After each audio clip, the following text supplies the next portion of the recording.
कंधमाल जिला डिम्बुली पहाड़ पाददेशरे डिम्बुली महोत्सव उद्यापित 5 जिलू 20,000 ऊर्ध्व कंध आदिवासी योगदान। कंधमाल जिलार बेलघर निकटस्थ डिम्बुली पहाड़ पाददेश तरगापालीठारे डिम्बुली महोत्सव समारोह समिति पक्षरु डिम्बुली महोत्सव 2024 अनुष्ठित हो जायछि।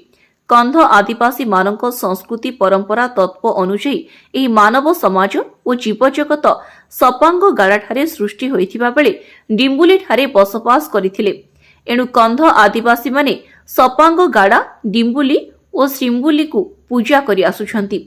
उक्त संस्कृति परंपरा धीरे धीरे नष्ट हेबाकु जाउथिबारु एहाकु उज्जीवित करिबा पई डिम्बुली महोत्सवर लक्ष्य बोली अतिथि माने प्रकाश करिथिले।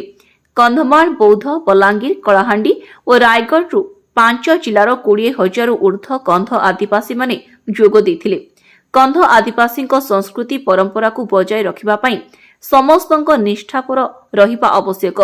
एही संस्कृति परंपरा केते महान ताहा अन्य मानकु जणेबा सह डिम्बुली को एक पर्यटन स्थली कराजिबो। एथि निमंते समस्तक सहयोग करिबा एवं कंध आदिवासी माने निष्पत्ति नेथिले।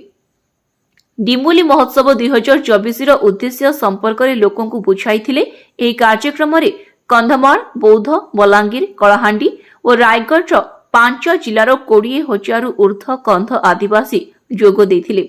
ग्राम मुखिया मानकु सभा मंच को निमंत्रण करी उपढौकन दे सम्मानित करा जायथिला। विभिन्न अंचलरू आसीथिबा पारंपरिक वाद्य यंत्र और नृत्य परिवेषण करा जायथिबा बेले लोके देखि विमोहित होइथिले। हजार हजार लोक डिम्बुली पहाड़र शीर्ष देश को चढ़ी सेठारु पूजार्चना करथिले। एही डिम्बुली महोत्सव को नहीं अंचल रे खुशी और उत्साह देखा देथिला।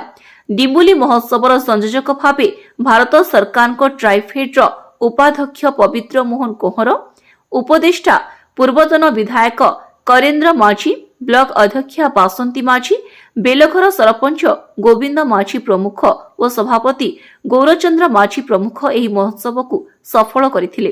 कंधमालरू अक्षय कुमार नंदन स्वतंत्र रिपोर्ट बीई न्यूज ओडिशा।